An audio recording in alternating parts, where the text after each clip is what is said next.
Docteur Ali Oubari, bonsoir.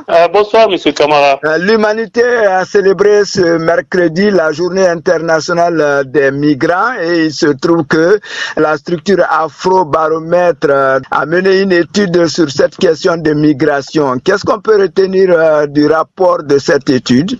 Oui, notre réseau Afrobaromètre a mené une étude sur la migration en Afrique d'une manière générale, mais nous aussi, au niveau de StatView, nous avons travaillé spécifiquement sur le cas de la Guinée. Mais pour camper le décor, ce qu'on peut retenir globalement, c'est que la migration internationale touche aujourd'hui près de 4% de la population mondiale. Vous savez que la population mondiale de nos jours est estimée à 8,2 milliards d'habitants. Et ce qu'on peut retenir de ce rapport, c'est que près de la moitié des Africains ont envisagé d'émigrer, à ce qui représente quand même une augmentation significative par rapport à ce que nous avons l'habitude d'enregistrer dans nos enquêtes Afrobaromètre. Il faut retenir également que pratiquement dans la plupart des pays de l'Afrique subsaharienne, les jeunes pensent à émigrer vers l'Occident, notamment vers l'Europe et les États-Unis. Il y a un seul pays qui nous a étonnés, c'est la Tanzanie, où la plupart des répondants ont indiqué désirer rester chez eux, rester en Tanzanie. Si on parle de près de 4% de population mondiale qui cherche à migrer, par quoi ce taux s'explique?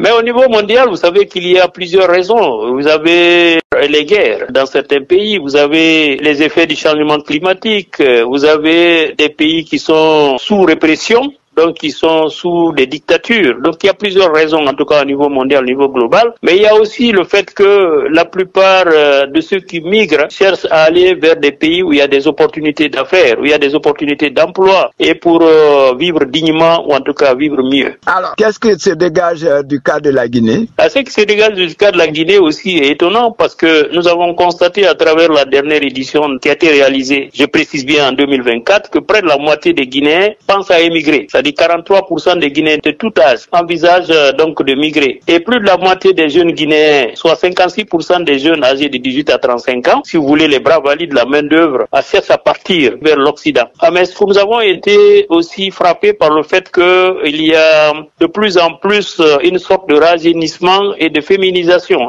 des migrants. Les migrants sont de plus en plus jeunes et il y a beaucoup plus de femmes parmi ceux qui tentent d'émigrer vers l'extérieur, notamment vers l'Europe ou vers les États-Unis. Et si vous prenez les jeunes de 15 à 24 ans, ils sont nombreux, notamment dans la zone spéciale de Conakry, où 67% des jeunes aujourd'hui pensent à quitter le pays. Quelles sont les destinations privilégiées qui ressortent de vos études? Bon, les destinations privilégiées sont connues. Quand vous prenez l'Europe, pour les Guinéens, c'est principalement la France. Et vous avez la Belgique, et vous avez l'Allemagne. Et quand il s'agit donc de l'Amérique du Nord, c'est principalement les États-Unis et le Canada. Sinon, pour ceux qui ne peuvent pas aller loin, ils cherchent généralement à migrer vers le Sénégal ou la Côte d'Ivoire. Mais les jeunes sont tentés vers l'immigration, si vous voulez, internationale, carrément sortie de l'Afrique, aller donc vers l'Europe, vers les trois pays que je venais de citer. Ou la communauté guinéenne, si vous prenez par exemple la France, la communauté guinéenne vient en deuxième position aujourd'hui en termes de diaspora, en tout cas des demandeurs d'asile, après l'Afghanistan. Est-ce que vous avez fait des propositions de solutions, parce que souvent vos rapports sont assortis de recommandations? Oui, les recommandations sont claires. Nous avons présenté ces résultats-là aux autorités. Nous avons présenté il n'y a pas longtemps des résultats concernant l'emploi des jeunes diplômés. Vous n'êtes pas sans savoir qu'aujourd'hui, 2/3 des jeunes Guinéens diplômés de nos universités, de nos établissements d'enseignement technique et professionnel ne trouvent pas du travail. Donc ne trouvent pas une voie pour s'insérer de façon professionnelle. Et vous avez la pauvreté aussi qui augmente de jour au jour. Donc tout ça contribue effectivement à amener les jeunes à penser émigrer. Les opportunités sont rares, la pauvreté elle est là. Pourtant, les indicateurs macroéconomiques